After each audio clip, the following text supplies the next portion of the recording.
Well, speaking of the Biden cover-up, former President Joe Biden is now writing a memoir about his time in the White House. He's reportedly getting $10 million up front to write this. I mean, Emily, what are the chances that he's actually going to be writing this one? He might be bringing back the autopen or staff who are actually running the country to get this done.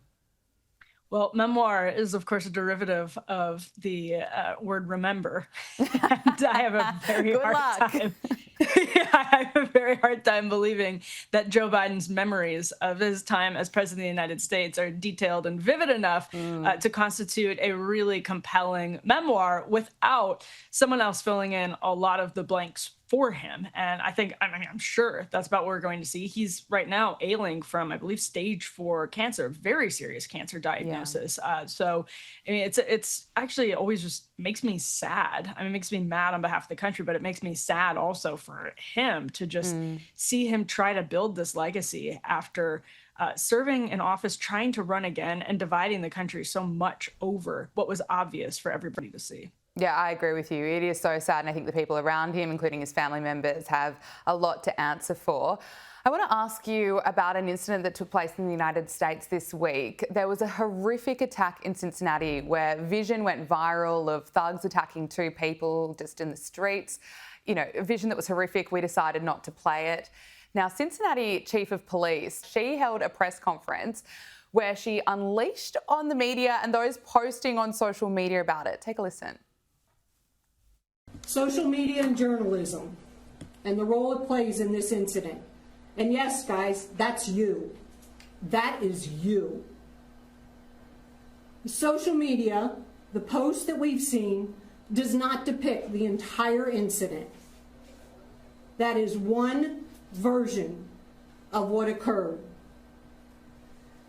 At times, social media and mainstream media and their commentaries are a misrepresentation of the circumstances surrounding any given event.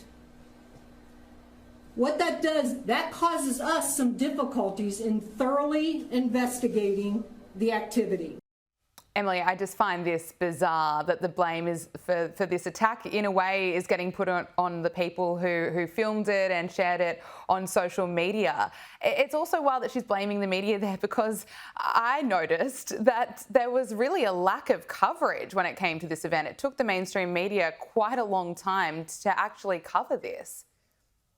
Right. And she seemed to be lashing out particularly at social media sleuths because the video first caught the attention of the country when it went viral on X and on social media accounts. And what she's not saying there is exactly what those online sleuths have gotten wrong, or what the media, which you're right, is barely covering this story, what they got wrong. And so the self-righteousness and the pompousness that you can hear in her voice, I mean, it's understandable that somebody in law enforcement gets frustrated by reactions on social media that make a case that much harder, but it's part of her job. To not even have a actual serious piece of criticism against those social media sleuths was incredibly counterproductive. And frankly, it was infuriating to the perspective of somebody who wanted answers. Yeah, absolutely. Completely agree with you.